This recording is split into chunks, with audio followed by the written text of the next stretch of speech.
Vous aimez écouter Pastel FM en direct? Alors téléchargez maintenant notre application mobile gratuite pour iOS et Android. Avec notre application, vous pouvez écouter notre programmation en direct, découvrir de nouveaux talents et accéder à nos podcasts exclusifs. Où que vous êtes et quand vous le souhaitez. Téléchargez-la dès maintenant depuis l'App Store ou Google Play et écoutez votre radio préférée où que vous soyez. Pastel FM, la radio qui vous convient partout. Maintenant disponible sur votre smartphone grâce à notre application mobile. Alain Badiou, vous êtes philosophe, vous êtes probablement l'un des philosophes français vivants les plus étudiés dans le monde. Vous donnez des séminaires sur tous les continents. La figure contestée mais centrale du débat intellectuel. Vous êtes, François-Xavier le disait, le philosophe français le plus vendu dans le monde. Bonjour à tout le monde, c'est Soufiane Brahimi, nous sommes en direct sur la radio Pastel FM et on reviendra aujourd'hui sur un livre, Mémoire d'outre-politique d'Alain Badiou. On va parler de ça avec lui. Alain Badiou nous fait le plaisir d'être ici aujourd'hui à Roubaix. Bonjour Alain Badiou. Nous reviendrons sur les mots qui retracent ce livre et pas seulement les mots qui retracent ce livre, les mots qui retracent aussi la pensée d'Alain Badiou.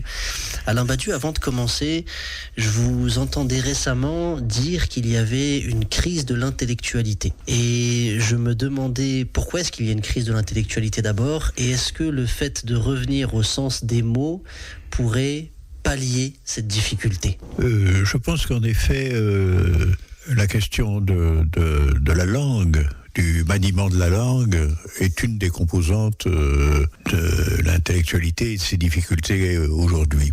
Mais en réalité, l'arrière-plan, c'est ce que j'ai appelé une désorientation. Je pense que le système social, national, etc., toutes les entités qui faisaient, au fond, la solidité des identités véritables, des identités subjectives est déréglée aujourd'hui, que finalement on a une espèce de capitalisme flottant universel et que dans cette affaire-là, l'intellectualité est très éprouvée parce qu'elle n'a plus ni de point d'appui critique, ni de raison d'admirer. C'est-à-dire, au fond, on est dans un système de contradiction dont aucun des termes n'est vraiment acceptable. Et on le voit pratiquement dans tout ce qui se passe. Ce sont des oppositions, quelquefois des violences même, sans qu'il soit facile de discerner ce qui, là-dedans, peut avoir une valeur ou une signification universelle. Et donc je pense que c'est le contexte général, historico-politique, qui rend difficile aujourd'hui l'exercice d'une intellectualité cohérente. Eh bien, on va essayer de revenir sur certains mots qui justement ont retracé votre parcours intellectuel. Vous revenez notamment dans cet ouvrage sur la catégorie de l'événement. Est-ce que vous pouvez expliquer qu'est-ce que l'événement pour vous? Un événement se produit quand, dans une situation définie, une situation que l'on connaît, que l'on habite, quelque chose arrive qui n'était pas déductible de cette situation. L'événement, c'est comme un en plus par rapport à la situation dans laquelle fonctionnent les discours, le langage, la parole, les engagements. Et c'est aussi une sorte de sommation d'avoir à prendre position par rapport à cet advenu événementiel qui est comme un supplément en réalité de la situation et qui va entraîner un réseau de sujets qui s'associent à l'événement, un réseau d'autres qui s'y opposent et un ensemble de ceux qui n'en tiennent pas compte. Mais en réalité, c'est un événement, c'est quelque chose qui se produit, qui n'est pas immédiatement intelligible dans la situation où il se produit et qui peut par conséquent entraîner comme une tâche, comme un travail, comme un devoir prolongé, l'intervention qui vise à comprendre l'événement et à l'intégrer en réalité dans la situation. Très bien. Peut-être que la réponse sera brève, mais quelques mots ou quelques formules qui retracent ce livre, j'aimerais bien que vous les commentiez. Si je vous disais classe ouvrière, qu'est-ce que ça suscite chez vous, classe ouvrière? Classe ouvrière suscite chez moi des expériences primordiales de mon engagement politique. Je le raconte dans le livre.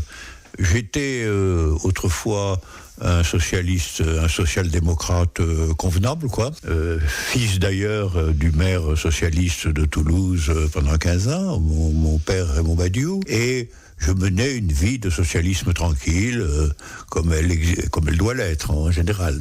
Et j'ai été frappé, atteint par un épisode du mai 68 français, qui a été une marche des ouvriers avec un petit contingent d'étudiants ou d'enseignants auxquels je participais, grande marche des ouvriers qui allaient depuis le centre de la ville jusque vers leur usine. Ils étaient en grève, comme la plupart des ouvriers français à cette époque, et ils avaient souhaité eux-mêmes de passer en ville et de passer devant l'université, parce qu'on parlait beaucoup des étudiants aussi. À cette époque, il y avait eu un soulèvement étudiant. Et ça a été au fond une manifestation tout à fait subjectivement forte pour moi de ce que, en effet, il pouvait y avoir entre les intellectuels, les étudiants et les ouvriers d'usine. Là, c'était vraiment une usine de voitures. C'était vraiment le type même du lieu ouvrier contemporain. Il pouvait y avoir une espèce d'union autour de mots d'ordre, de discussions, et que là était au fond la vérité politique. Et donc j'ai été en quelque sorte converti à ce qui est devenu ensuite mon militantisme détaillé et organisé par cet événement qu'a été pour moi cette manifestation. Et en effet, elle répondait à la définition de l'événement. Elle n'était pas déductible du tout de la situation normale, et c'était à moi de lui donner tout son sens. Et c'est là que le sens de classe ouvrière, c'est d'autant plus... Et c'est là que le mot classe ouvrière a pris sa signification complète, sa signification politique, dans l'idée que finalement, pour les intellectuels, la politique exige une liaison étroite et continue avec la classe ouvrière, liaison dont la manifestation avait été le premier témoignage. Très bien. Vous venez de faire référence à votre père. Je sais pas si c'était, je sais pas si c'est le cas pour vous. En tout cas, c'est un passage qui m'a touché lorsque vous avez pu évoquer j'appellerais ça le sens du devoir, mais en réalité, je pense que cette formule pourrait être assez superficielle. Lorsque vous avez évoqué auprès de lui, est-ce qu'il allait finalement rentrer en résistance ? Et c'est comme si votre père avait été surpris de cette question, tant pour lui, il allait de soi que lorsque l'invasion allemande était ce qu'elle était, il fallait rentrer en résistance. Donc je ne sais pas comment est-ce que sens du devoir rentrerait dans cette explication. Je pense que si on en élucide le contexte, sens du devoir peut être une expression convenable. Ça fonctionnait comme ça pour mon père, en réalité. C'est-à-dire, il m'expliquait, en un certain sens... contre mon éloge spontané, où je voyais dans mon père quelque chose d'exceptionnel par cet engagement, il m'expliquait que non, c'était pas exceptionnel du tout, que pour lui, c'était ce qu'il était convaincu d'avoir à faire immédiatement. Il m'a dit, mais enfin, la France est occupée par les Allemands, le gouvernement est un gouvernement infâme, et je ne peux pas rester assis chez moi, quoi. C'était ça qu'il m'a dit. Et donc, ça a été pour moi un enseignement tout à fait essentiel, sur deux questions. D'abord sur la question de l'événement, parce qu'après tout, c'était aussi dans une circonstance surajoutée à la situation que mon père s'engageait, mais aussi sur le fait que les déterminations politiques les plus importantes sont en général événementielles. On a parlé de la relation père-fils. Qu'est-ce que suscite chez vous la relation mère-fils ? Ah, ça, c'est une autre affaire, c'est une autre histoire. Mon enfance a été largement structurée, dominée par un conflit avec ma mère. Conflit qui a été antérieur à mon existence parce que elle faisait partie du mouvement féministe, celui d'avant-guerre, celui de Simone de Beauvoir, par exemple. Et elle avait d'abord décidé qu'il n'y avait pas de raison de se marier, et elle s'était mariée. Elle avait décidé ensuite qu'il n'y avait pas de raison d'avoir des enfants, et elle en avait déjà eu un. Elle avait décidé que être prof, c'était idiot, vu que toute sa famille était prof. Tous mes grands-parents étaient des instituteurs, et tous mes parents étaient des professeurs. Et elle a été prof toute sa vie, enfin. Et donc, il y avait chez elle un mécontentement subjectif, comme ça, qui s'exprimait, entre autres choses, en faisant sentir, notamment à moi. Alors moi, j'étais une déception supplémentaire, parce que elle avait d'abord dit qu'elle n'aurait pas d'enfant et elle en avait eu un. Et comme elle avait eu un fils, mon frère aîné, elle avait dit que ce serait pas plus mal d'avoir une fille. Or, je ne l'étais pas la fille désirée. Et donc, j'étais déjà un peu proscrit. Et du coup, je dois à ma mère, au fond, l'idée que l'existence peut être aussi, de façon un peu continue, de caractère conflictuel, avec l'idée que le conflit, c'est aussi quelque chose qui vous enseigne quelque chose. C'est pas uniquement désagréable. Ça l'était, ça l'était fréquemment. J'avais des engueulades avec ma mère un peu terribles. Mais c'était aussi une éducation sur le point que la vie est aussi conflictuelle et que le traitement des conflits est un élément constitutif de l'existence. Et rétrospectivement, je suis reconnaissant à ma mère, non pas comme il est convenable de se souvenir de la manière dont elle vous a aimé, dont elle vous a gâté, mais de la manière dont elle m'a fait sentir une hostilité latente, mais qu'elle n'arrivait pas à contrôler, et que j'ai dû me former, moi, dans l'élément de cette difficulté. Très bien. Et puis justement, en continuité de cette relation avec votre mère, est-ce que vous pensez que, puisque vous êtes né au Maroc, vous êtes né à Rabat et votre petite enfance était au Maroc, est-ce que vous pensez que ça a aussi constitué, en tant qu'enfant, votre rapport aux personnes, aux Marocains, aux Arabes qui vous entouraient, puisque vous étiez également gardé par notamment des femmes arabes, c'est ce que vous décrivez? Je pense que cela a agi, mais très probablement à un niveau que le psychanalyste qualifierait d'inconscient primitif. Voilà. C'est-à-dire, j'ai quand même quitté le Maroc, j'avais 5 ans. Donc cet épisode concerne la petite enfance. Mais comme on sait, la petite enfance est une période tout à fait capitale dans la construction subjective. Et là, c'est évident que la question des femmes a été pour moi constituée inauguralement par les femmes arabes qui s'occupaient de moi pendant que ma mère était au travail. Et ça a joué. Et ça a joué aussi lorsque j'ai, un peu plus tard, appris que mon père, qui était professeur de mathématiques au Maroc, avait été, lui, très marqué par la discussion avec des jeunes élèves. Il faisait les classes supérieures, avec des jeunes élèves marocains qui ont donné plus tard les leaders de l'indépendance politique marocaine, etc. Et cette double origine paternelle et maternelle de l'environnement de ma petite enfance a certainement joué un rôle tout à fait important dans ma vie, et en particulier dans le fait que j'ai trouvé progressivement intolérable 2 choses. Premièrement, le colonialisme comme tel.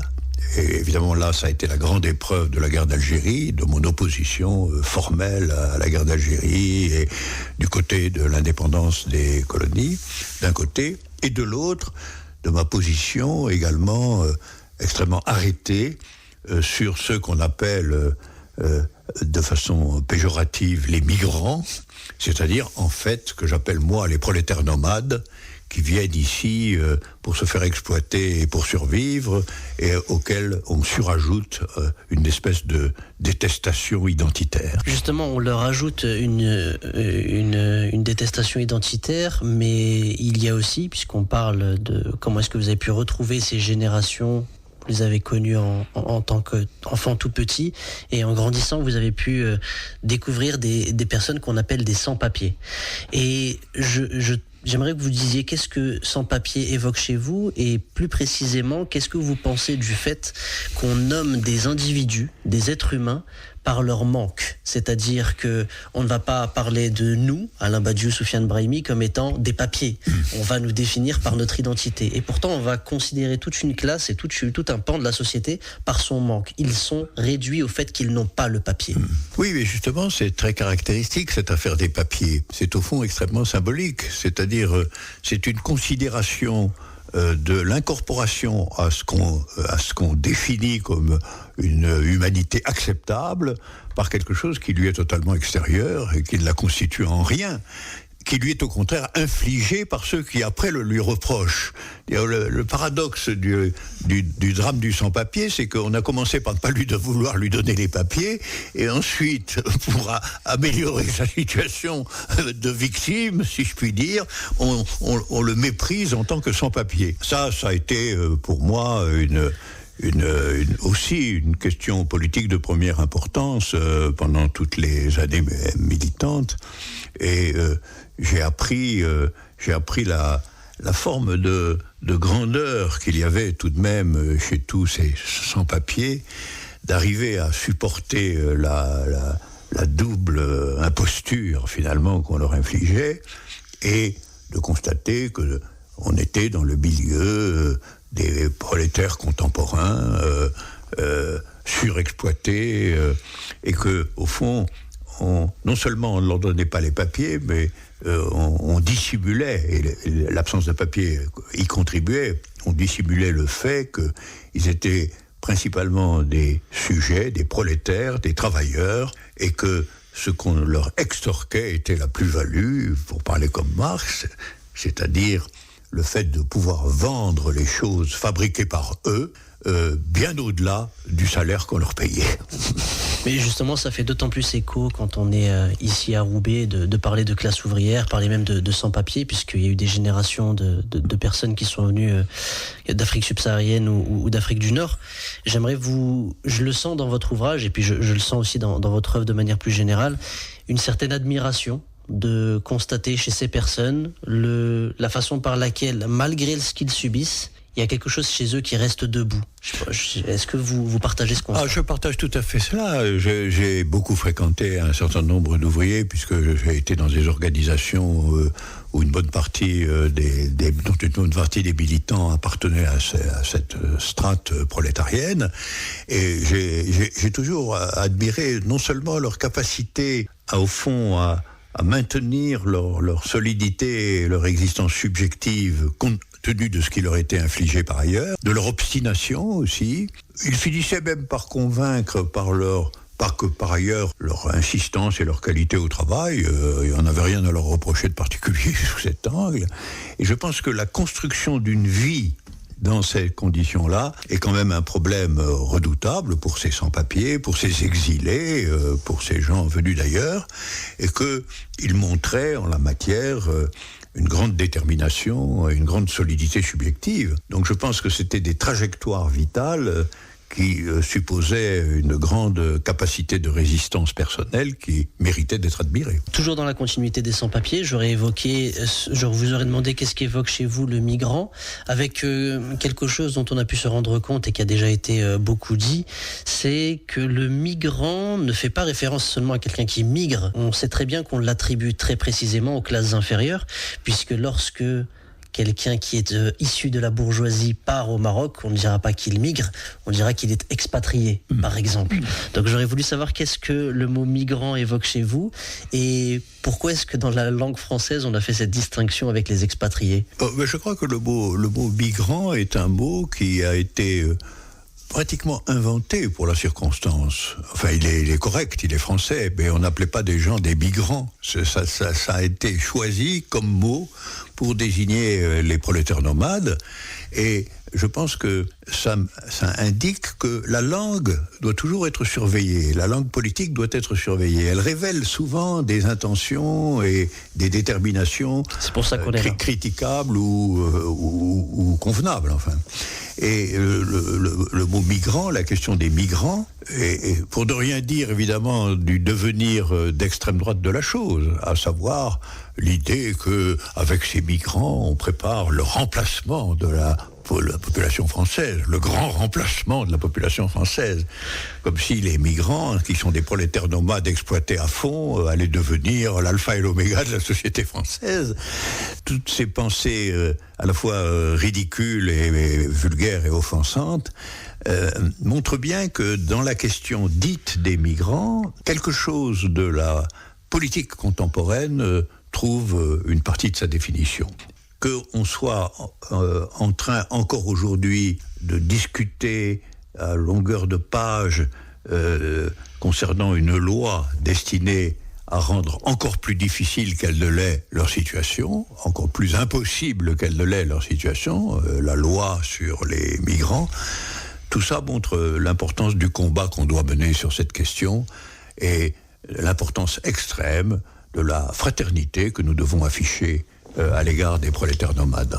Alors on va un petit peu plus s'éloigner de la France, un pays sur lequel vous avez notamment commenté la Révolution, je pense à la Chine, donc vous avez commenté bien plus jeune la Révolution chinoise.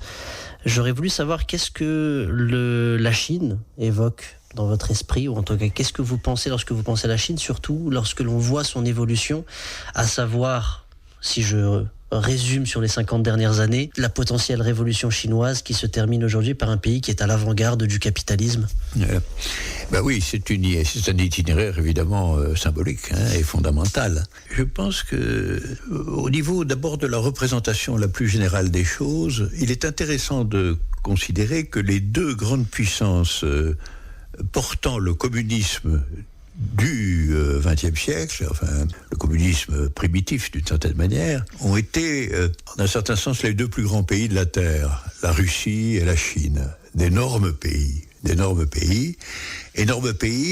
qui, ni l'un ni l'autre, n'ont été rapidement et originellement intégrés à la symbolique occidentale.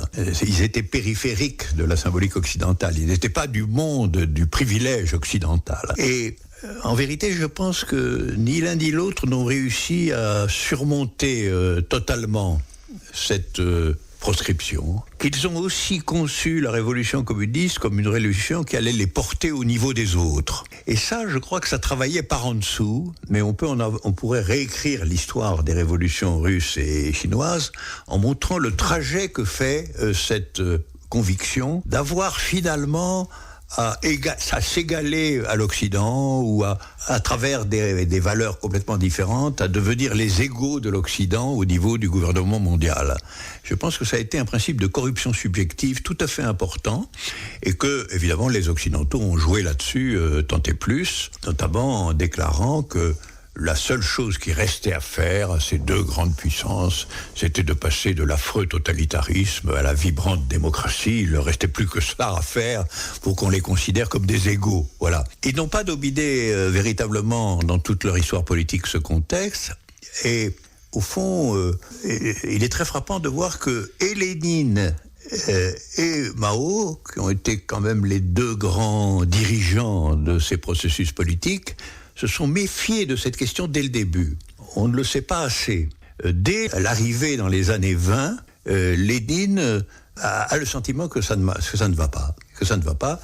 Il écrit en particulier que l'État nouveau qui a été créé par le Parti communiste, cependant à l'époque, par lui, donc, que cet État nouveau n'est pas bon. Et qu'il n'est pas bon, qu'il le soupçonne de ne pas porter les valeurs véritables de la Révolution. Et donc, au moment où Lénine meurt, il naît dans la conviction que la Révolution est mal engagée, du point de vue la voie de ce qu'elle doit construire. Quant à Mao, dès les années 50, il commence à s'inquiéter lui aussi radicalement de la situation en Chine et il se sépare de la majorité du parti au point de soutenir ce qui a été appelé la révolution culturelle prolétarienne, une agitation assez anarchique à vrai dire, mais quand même convaincue et violente, d'une part des étudiants, d'autre part d'une partie des ouvriers, contre le régime existant. Donc les deux fondateurs des deux grandes puissances communistes ont l'un et l'autre soupçonné que quelque chose n'allait pas. Et ce qui n'allait pas, je le traduis moi en disant, ce qui ne va pas, c'est que le retour à un capitalisme un peu différent politiquement, c'est-à-dire un capitalisme autoritaire, en effet, on peut l'appeler comme ça, le retour vers le capitalisme autoritaire a été animé par l'idée que c'était le chemin inévitable pour entrer dans une compétition en quelque sorte égalitaire avec l'Occident capitaliste, si bien que a été inventé un capitalisme d'État, avec le parti État, le parti qui fusionnait avec l'État comme direction générale, et que aujourd'hui il n'est pratiquement plus question dans aucun de ces deux pays du communisme. Pour bientôt terminer cette première partie, j'aurais voulu vous entendre s'agissant des États-Unis, puisque on sait que depuis votre tendre enfance, c'est la puissance mondiale par référence. Et jusqu'à aujourd'hui, c'est encore le cas. Là encore, on peut saluer la constance à ce niveau-là. Mais qu'est-ce que les États-Unis évoquent pour vous à travers le monde et même dans sa politique internationale ? Les États-Unis sont évidemment le cœur de la question du destin désormais mondial du capitalisme. Aujourd'hui, le capitalisme a conquis à peu près comme figure dominante de l'organisation sociale la terre entière. Et le problème est de savoir, au fond, qui va contrôler le marché mondial. Le marché s'est mondialisé, mais évidemment, les États sont dans une lutte sournoise pour savoir quel capitalisme va finalement être le capitalisme référentiel, le capitalisme dominant, celui qui d'une certaine manière contrôle le devenir du marché mondial. Et il est absolument évident que les États-Unis se considèrent absolument comme les détenteurs de cette fonction. Le candidat le plus probable de cette conviction américaine me paraît être la Chine. En vérité, la Chine a pris, au fur et à mesure de sa dégénérescence communiste, a pris sur le marché mondial des positions tout à fait solides et qui inquiètent beaucoup les Américains. Donc, je subodore que tout cela, comme toujours quand le capitalisme paraît stabilisé dans ses concurrences, que tout ça risque fort de conduire à une guerre qui serait plus semblable à la guerre de 14, Anglais et Français contre Allemands pour savoir qui va contrôler le marché mondial et colonial, que à la guerre de 40. Ce serait vraiment une guerre qui opposerait deux États, un État solidement capitaliste depuis ses origines, les États-Unis, et deux États ayant inventé une nouvelle figure du capitalisme dans la forme d'un communisme dégénéré, à savoir la Russie et la Chine. J'espère que nous éviterons cette... il faudra voir comment. Oui. Eh bien, puisque vous parlez de guerre, je vais pouvoir terminer cette première partie sur le dernier sujet que je voulais évoquer, l'amour. Vous faites la transition vous-même. Vous répétez cette formule de Rimbaud, l'amour est à réinventer. Qu'est-ce qu'elle suscite chez vous et est-ce que vous pourriez nous l'expliquer ? Alors, je veux d'abord dire qu'à mes yeux, l'amour est une détermination fondamentale de l'existence humaine. C'est une banalité, mais il faut il faut en faire aussi la philosophie et la théorie. C'est-à-dire que l'amour est quand même la modalité dans laquelle un sujet apprend construit une relation radicale avec un autre sujet.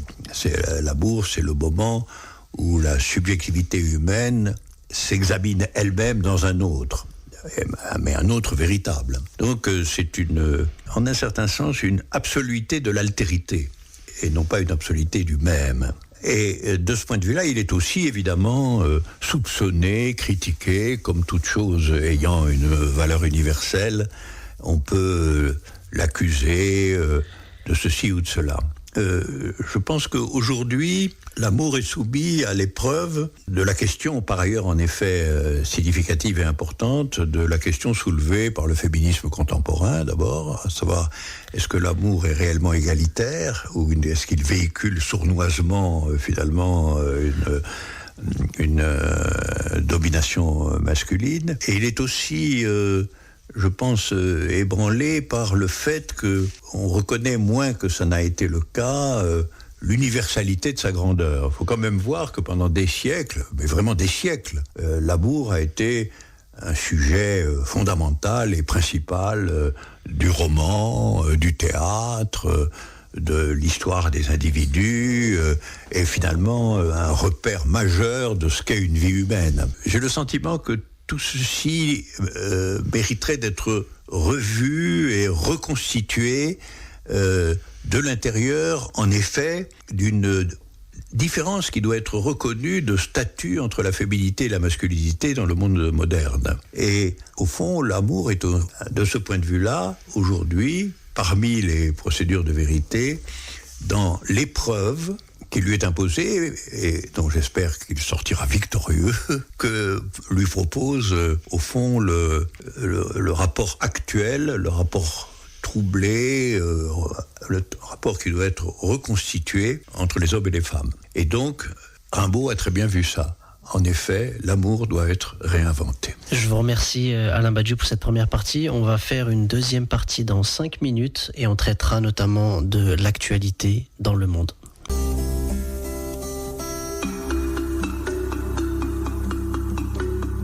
Bonjour, on va attaquer la deuxième partie donc de cette émission de radio avec Alain Badiou, ici présent à Roubaix et dans nos locaux. On a fait la première partie notamment sur son ouvrage, mais on va continuer en réalité. Et puis cette deuxième partie nous permettra de traiter un petit peu plus l'actualité. Donc Alain Badiou est un philosophe français, le philosophe français le plus lu dans le monde. L'un de ses livres, notamment Éloge de l'amour, a été traduit dans 20 langues différentes. Et encore une fois, je le remercie d'être présent aujourd'hui. Pour traiter de l'actualité, vous avez parlé, Alain Badiou, d'une subjectivité pétainiste. Et je vous laisserai peut-être nous expliquer ce que pour vous est la subjectivité pétainiste. Mais effectivement, on vit dans une situation aujourd'hui de montée de l'extrême droite à travers la France, mais en réalité peut-être à travers l'Europe, voire à travers l'Occident et le monde. Je voulais avoir votre analyse sur cette réalité. D'abord, du point de vue du constat, je crois qu'il est incontestable, ce que vous dites est incontestable. Il y a une montée des tendances d'extrême droite dans l'ensemble du monde occidental. C'est évidemment, on le voit chez nous, avec les partis d'extrême droite, mais on le voit de façon plus accusée encore en Italie, où pratiquement l'extrême droite était parvenue au pouvoir. On en voit la menace jusque dans des pays qu'on estimait, que moi j'estimais en tout cas tout à fait à l'abri de cela, comme les pays scandinaves. J'ai été stupéfait de voir que en Suède même, qui était pour moi la patrie du socialisme démocratique, la tendance d'extrême droite est apparue, et on le voit en Europe centrale depuis pas mal de temps, y compris en Autriche.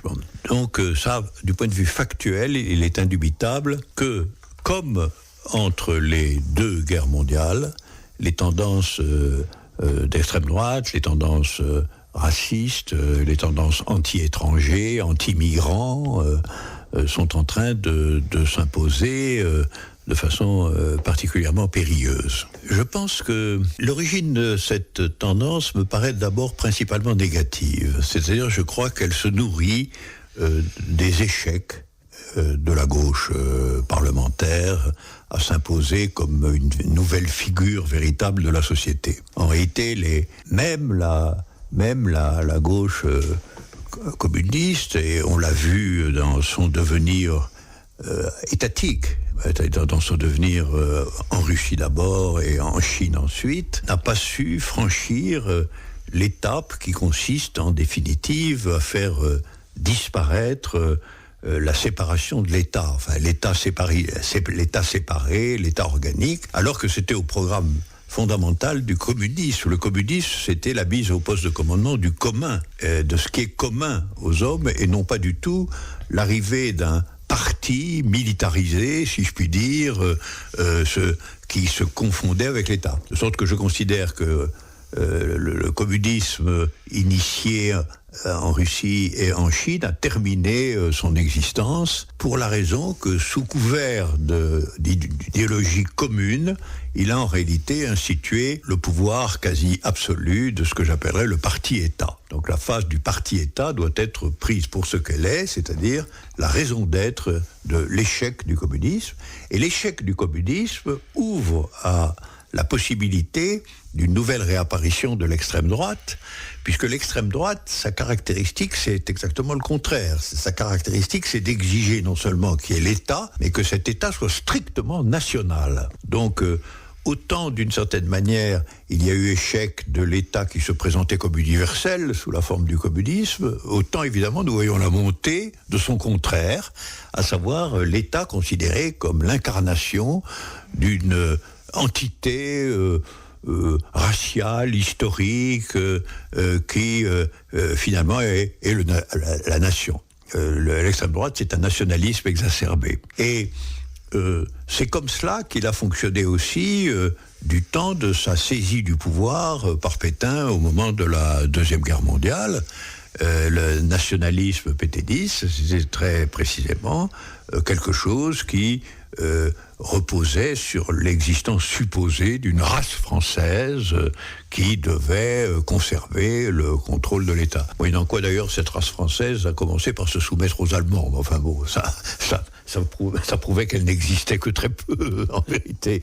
Mais enfin, c'était ça. Alors, je définirais la situation contemporaine, malgré tout, comme la montée, le retour et la montée d'un nationalisme exacerbé, y compris jusqu'à une vision raciale de l'État, le français de souche, le français de naissance, le français quasiment physiquement français, montée qui est évidemment très perceptible aujourd'hui et qui est le prix payé à l'égarement du communisme sur la question du pouvoir. Le communisme au pouvoir a échoué parce qu'il n'a pas su mettre en œuvre ce que pourtant les théoriciens initiaux, Marx et les autres, avaient présent à l'esprit, qui était que le communisme, c'est la victoire du commun sur la séparation de l'État, sur le caractère séparé de la direction des populations. Justement, puisque vous parlez de cette montée de l'extrême droite, donc forcément la montée de l'extrême droite crée aussi la montée des thèmes de l'extrême droite, et aussi un certain rapport au monde, et donc aussi un certain rapport à l'intellectualité. En dehors de l'aspect obscène, et l'aspect raciste que peut comporter l'extrême droite, il y a aussi une réalité que je constate, c'est finalement le peu de sérieux dans le maniement des concepts.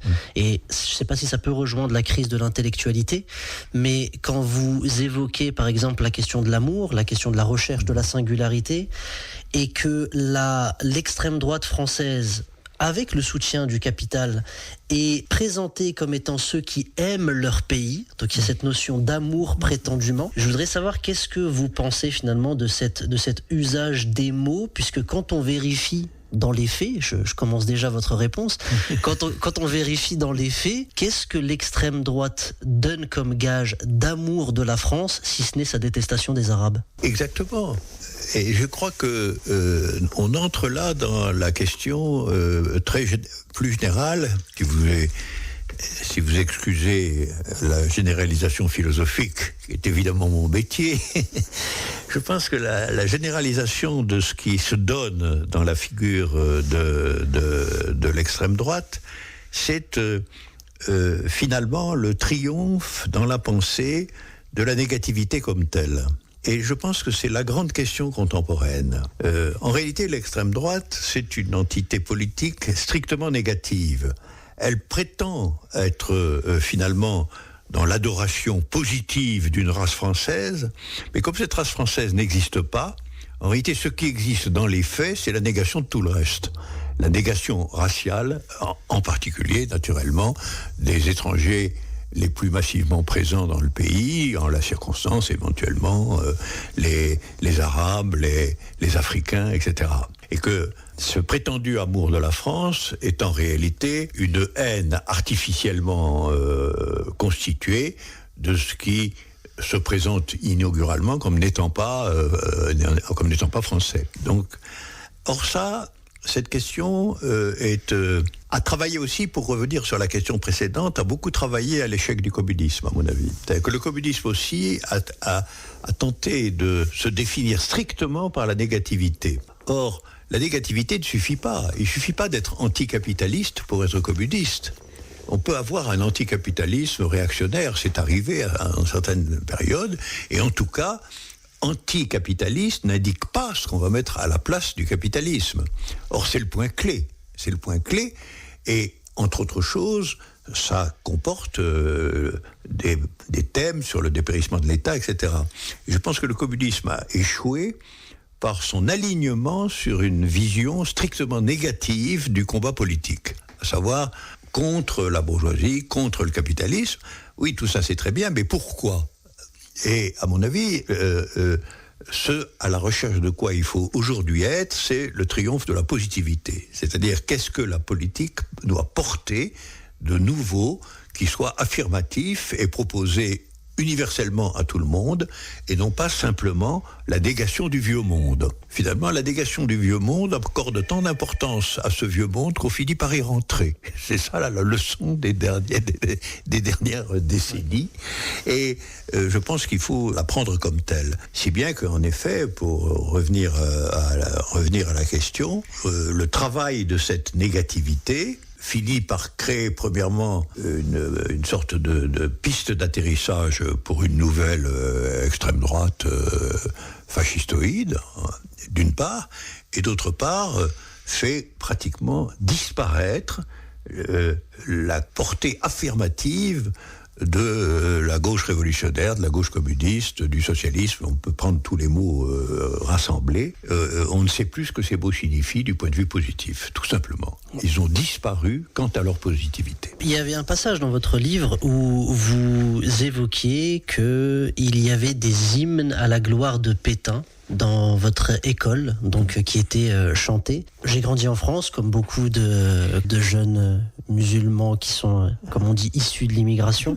Et c'est vrai que les gages de francité, je n'y ai jamais vraiment fait attention. Et en relisant ce passage où vous disiez que chanter l'hymne à la gloire de Pétain dans le contexte de la Seconde Guerre mondiale, ça m'a rappelé justement finalement ces demandes d'allégeance qui peuvent exister au sein d'une nation quand elle se transforme quand elle tombe dans une forme de nationalisme, dans une forme y compris même de collaboration. Nous, à notre niveau, on n'en est pas à la collaboration, mais on tombe aussi dans des formes de nationalisme. Et ce qu'on a remarqué ces dernières années, c'est qu'il pouvait y avoir des demandes ou des injonctions à l'égard des jeunes de chanter la Marseillaise. Et ce que je voulais évoquer, c'est parce que je voudrais soumettre le grand philosophe que vous êtes au football, c'est qu'on a un joueur qui s'appelle Benzema, qui est un joueur de football à qui finalement toute une polémique, autour duquel toute une polémique est née parce qu'il a refusé de chanter la Marseillaise. Donc finalement, en lisant votre livre, je me demande si, est-ce qu'on peut faire un parallèle avec ce que vous avez vécu, et est-ce que refuser ces gages de francité n'est pas un geste politique en soi? Je crois que oui, je crois que évidemment. Après tout, le grand footballeur est un grand footballeur parce qu'il est un grand footballeur. C'est pas parce qu'il respecte le drapeau tricolore qu'il va pouvoir définir son identité tout de même. Là aussi, d'une certaine manière, on exigerait qu'il soit en négativité de sa propre identité en chantant la Marseillaise. Et le fait qu'il soit dans l'équipe de France de football ne détruit rien de ses origines, de sa particularité, donc de ce qu'il est. Et on voudrait que tout ça disparaisse et que dans le non-être, il s'exprime d'abord et avant tout comme français. Mais ça, je pense que c'est une demande despotique et qui ne doit pas être admise. Et je le félicite d'avoir refusé de chanter la Marseillaise. Voilà. Alors que j'aime beaucoup cette chanson, c'est pas le problème. Mais il n'avait pas à se sentir obligé de chanter la Marseillaise, c'est-à-dire l'hymne national français. Et je comprends aussi que les autres, finalement, ceux qui essaient de faire de ça un scandale, sont de nouveau dans la négativité, c'est-à-dire les critères du français, de ce qui est français et de ce qui n'est pas français, c'est est-ce qu'on chante ou est-ce qu'on ne chante pas la Marseillaise. Alors je pense que ces manières de faire doivent être absolument rejetées. Ah, ça c'est le premier point. Le deuxième point, c'est que en réalité, il faut tout de même rappeler que la gauche moderne, c'est-à-dire la gauche anti-bourgeoise, anticapitaliste, etc., celle qui a été créée progressivement au XIXe siècle, a toujours considéré qu'il fallait dépasser à tout prix le nationalisme. Elle a été internationaliste de façon très importante. Elle a toujours pensé que son organisation fondamentale était une internationale. Et la retombée dans des versions nationalistes de tout cela était une plaie redoutée. Or, je pense qu'à travers la création des partis-États, à travers la réaction des partis-États, en réalité, le nationalisme est revenu comme constitué et il a parasité le socialisme, le communisme, comme on l'appelle, jusqu'au point de sa destruction finale. Donc, un des aspects aussi que nous devons tirer de la situation actuelle, c'est que la vision de la politique doit être de façon extrêmement réelle et constante une vision internationaliste. Le nationalisme, nous le savons, est la plaie parce qu'il est aussi la source fondamentale des plus grandes et des plus sanglantes guerres. Et la guerre pour le marché mondial est ce qui nous menace. Et c'est certainement pas en raidissant encore plus le nationalisme occidental que nous allons éviter cette calamité. Écoutez, pour sortir du cadre de la polémique et revenir un petit peu à la politique, puisque je le rappelle, votre ouvrage « Mémoire d'outre-politique » retrace votre parcours en ce sens. Il y a un auteur qui disait une citation « la vie moderne est une conspiration contre la vie intérieure ». Je suis pas sûr d'avoir compris cette phrase, mais je vais essayer d'en faire le parallèle par rapport à la réalité de la politique. Est-ce que finalement c'est presque une conspiration politique d'avoir réussi à désintéresser les gens de la politique et avoir réussi à leur faire croire d'abord que la politique se situait dans l'aspect parlementaire des choses, notamment dans le vote, et la deuxième conspiration, n'est-ce pas finalement d'avoir fait de la politique qui est d'une certaine façon le champ des possibles, la captation de l'impossible. Oui, j'accepterai les deux formules. Toutefois, sur la question du possible et de l'impossible, je pense que la question est assez complexe si on cherche à analyser la situation contemporaine. Parce que, en vérité, ce qui a été opposé de façon constante à la gauche réelle, à la gauche révolutionnaire, au communisme, laissons les mots en liberté, ce qui leur a été reproché constamment, c'est en réalité d'être impossible. Et donc, le triomphe du capitalisme, c'est de se présenter comme la seule possibilité. Il ne cesse de dire que c'est là la possibilité, que c'est là la démocratie, que c'est là la réalité politique. Quand, d'une certaine manière, on cède à cette injonction, d'une manière ou d'une autre, et je pense que ça prend souvent en Occident la forme, malgré tout, d'une participation active, engagée, constante aux mécanismes parlementaires, aux élections, etc., etc. Quand on fait ça, on est en train de valider en réalité que le possible, tel que le capitalisme le définit, doit malheureusement être en effet aussi le possible de ses adversaires. Alors c'est aussi sur la question de la négativité, c'est-à-dire on est dans une situation et on en nie la valeur. Mais en nier la valeur échoue toujours si on ne soutient pas qu'est-ce qu'en réalité on affirme. Et comment on l'affirme et comment on réalise cette affirmation. Je pense qu'un problème de la politique contemporaine, mais pas seulement de la politique si on regarde de près, c'est essentiellement cette question que, au fond, le communisme ou la gauche en général ont échoué, non pas sur la question de ce qui n'était pas possible, mais sur la question de l'impossibilité où ils ont été de proposer réellement une possibilité distincte. Et ceci organise mon jugement sur l'organisation parlementaire des choses. Il est quand même très frappant que l'organisation parlementaire des choses soit à l'évidence l'organisation étatique et politique préférée du grand capitalisme moderne.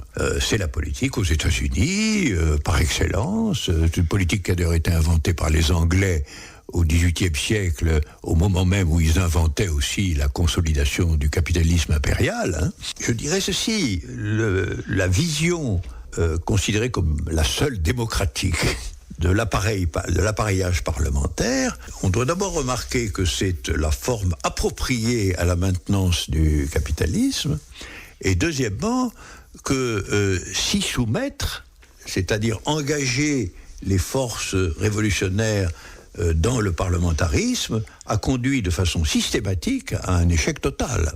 Il faut donc, je pense, recommencer la procédure en s'éloignant de plus en plus de la question et de la gestion parlementaire de l'État. Mais c'est une question très complexe, parce qu'évidemment, aussitôt, les gens crient au despotisme, à la dictature, etc., etc. Mais non, ce qu'il faut faire, c'est en finir avec l'idée d'une politique représentative, que la politique consisterait à nommer les chefs. La politique ne consiste pas à nommer les chefs, elle consiste à discuter les décisions.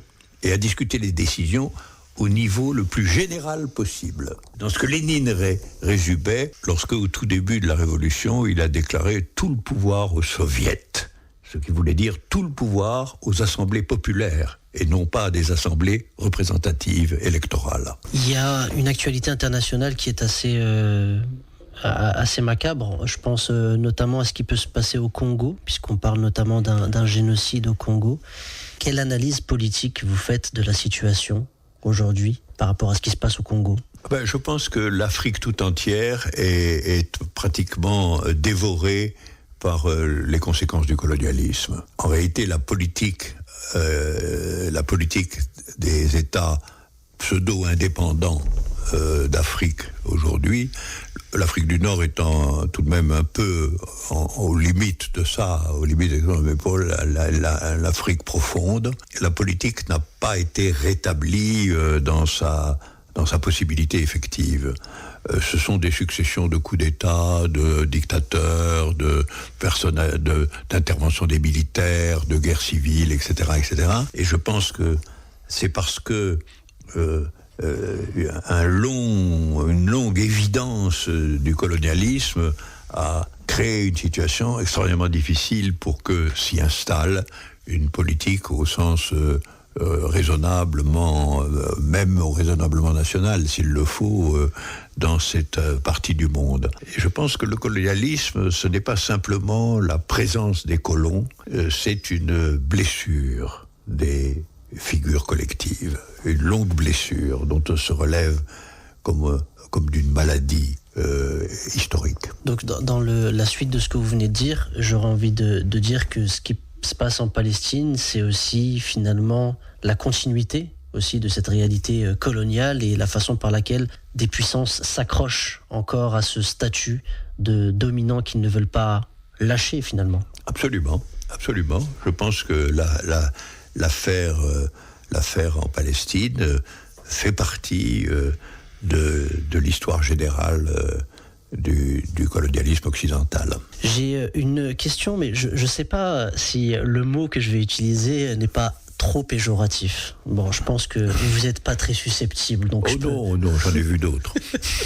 Là, ce que Frédéric Lordon a parlé de vous en disant qu'il trouvait vraiment admirable que durant les années 80, vous ayez été les seuls à tenir cette posture, à continuer à écrire contre la bourgeoisie et à tenir votre position. Alors, il y a Frédéric Lordon et Bernard Friot qui ont écrit un livre sur le communisme, et en disant que le signifiant communisme ou le signifiant donc ce signifiant finirait par revenir dans les prochaines années et sera beaucoup plus assumé que durant les 30 dernières années. Et je le répète, il était admiratif de la façon par laquelle vous avez tenu. Est-ce que finalement, être engagé en politique, dans l'engagement politique, il n'y a pas une nécessité à être têtu parfois? Je crois que l'obstination est une vertu politique, oui, tout de même. Une certaine forme d'obstination est une vertu politique.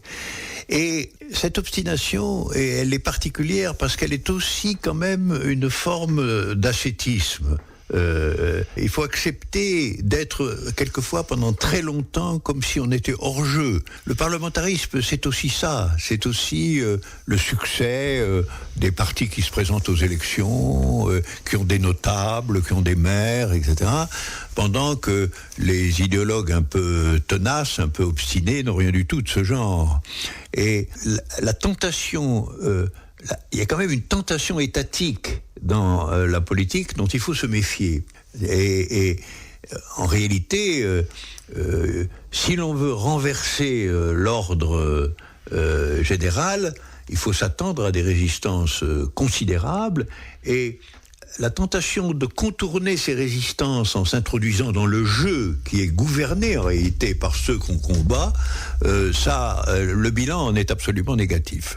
En réalité, nulle part le parlementarisme n'a permis au communisme de triompher. Nulle part. On peut tirer la leçon que c'est pas la peine d'y mettre les pieds. Voilà. Donc, ne votons plus. Alors, je vous laisse maître de cette conclusion, mais je vais quand même rebondir là-dessus. Qu'est-ce que vous pensez du vote, et pourquoi est-ce que justement c'est-à-dire que vous ne vous contentez pas simplement de dire qu'il est inutile, vous voulez carrément nous dissuader de voter? Quand je dis vote, je dis voter dans les conditions existantes, c'est-à-dire voter pour l'État, en fonction de l'État. Si des rassemblements populaires qui ont à prendre une décision sur tel ou tel point décident qu'on ne peut pas pour l'instant le mettre au vote pour telle ou telle raison, enfin, le vote, absolument en général, je ne l'exclus pas. Je n'exclus pas que des assemblées populaires décident quelque chose à la majorité, parce qu'on ne sait pas faire autrement. Elles délibèrent, oui. Mais l'idée que je conteste, c'est l'idée que la puissance synthétique puisse être représentative. Il ne faut pas que le vote termine toujours par le fait que les responsables politiques sont des élus.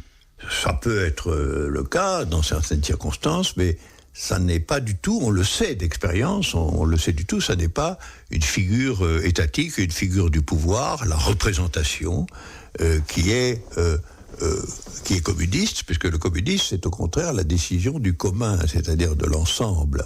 Alors, il faut s'approcher le plus possible d'une manière de délibération localisée, qui se fait partout, qui prend le temps qu'il faut. Il faut aller de ce côté-là et non pas couper court en résumant la catégorie de citoyens par le fait que tous les 4 ans, il va mettre un papier dans une boîte. Je vous remercie. Et puis, je vous laisserai peut-être conclure sur la situation politique française sur le plan national.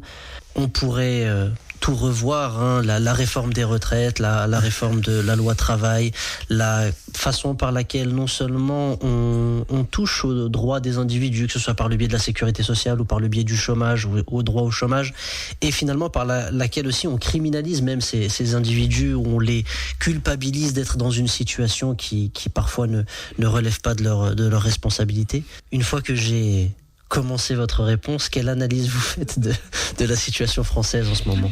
La situation française est une situation qui est entièrement commandée par ce que peut et doit être la situation de notre pays dans l'internationalisation en route du capitalisme. Et cette question pose d'ailleurs des problèmes à tous les États parlementaires. Il n'est que de voir que le parlementarisme américain est lui-même en crise. Et non seulement il est en crise, mais il est aussi en train de se préparer, semble-t-il, à une victoire possible de sa propre extrême droite. Tout ça, ce sont des symptômes de quoi ? Bien, ce sont des symptômes que le capitalisme triomphant navigue à l'heure actuelle politiquement entre le nationalisme et l'internationalisme. Car le marché est devenu international, c'est ça le point. Or, le marché, c'est le principe du réel du capitalisme. La représentation étatique, c'est un point secondaire. Le point clé, c'est la maintenance du capitalisme dans sa forme de conquête du marché mondial. Et la question de qui contrôle le marché mondial est beaucoup plus importante que la question nationale comme telle, même si on a parfois recours à la question nationale pour des raisons de conjoncture. Donc nous sommes pris dans ce problème, et ce que je dirais là-dessus, c'est que il ne faut pas s'imaginer que ce qui se passe au niveau de la représentation politique dans ces conditions est intéressant pour l'engagement politique révolutionnaire. Au fond, on est dans une situation classique qui, je crois, a déjà existé à la fin du 19e et au début du 20e, où la question clé de ceux qui nous dominent, c'est-à-dire du capitalisme mondial, est de savoir comment les nations, les États, se comportent au regard du processus de mondialisation du marché. Et qui va gouverner cette mondialisation du marché ? Et là, ressurgit un crypto-nationalisme qui n'est pas un nationalisme de l'exaltation des populations, mais qui est un nationalisme du marché. C'est-à-dire, on peut avoir une concurrence sur des marchés déterminés, une concurrence acharnée, éventuellement meurtrière, entre, par exemple, les États-Unis et la Chine. Et on sait, notamment depuis la guerre de 14, que, à la fin des fins, ce type de situation est tranché par la guerre. Donc je crois que le parlementarisme, dans sa phase actuelle, peut parfaitement être le moteur d'affrontements guerriers qui seront pour l'humanité réellement intolérables. Je vous remercie Alain Badiou. Écoutez, on est à Roubaix. On va conclure sur ce point. Qu'est-ce que pour un philosophe comme vous, venir à Roubaix, qu'est-ce que ça suscite chez vous, le fait de venir à Roubaix, d'avoir pu nous permettre de vous rencontrer ici dans ce lieu? Il y a un point de vue général et un point de vue particulier. Le point de vue général, c'est que le philosophe doit aller partout. Il doit aller partout parce que, d'une certaine manière, il est toujours à la recherche de ce qui a une signification universelle, et que l'expérience de l'histoire, c'est aussi l'expérience que quelquefois l'universalité véritable se prépare ou est en train de se préparer dans un endroit inattendu. Il ne faut pas s'imaginer que c'est toujours tout de suite évident que cette question-là et ce pays-là sont importants. Ça, c'est le premier point. Le deuxième point, c'est que je suis quand même un ancien militant, un militant tout à fait activiste. J'ai beaucoup travaillé en direction des usines. J'ai passé beaucoup de matinées à diffuser des tracts au matin dans l'entrée des usines, et que Roubaix, l'ensemble, l'île Roubaix-Tourcoing, c'est pour moi un lieu qui est significatif de ce qu'on peut appeler les concentrations ouvrières, même si on sait que régionalement leur existence a pu être compromise par des crises, etc. Donc venir à Roubaix, c'est, je dirais, normal. Je vous remercie Alain Badiou, et donc on est intervenu autour du livre Mémoire d'outre-politique, et c'était vraiment un plaisir de l'accueillir à Roubaix, et je le remercie encore. Merci beaucoup. Merci à vous.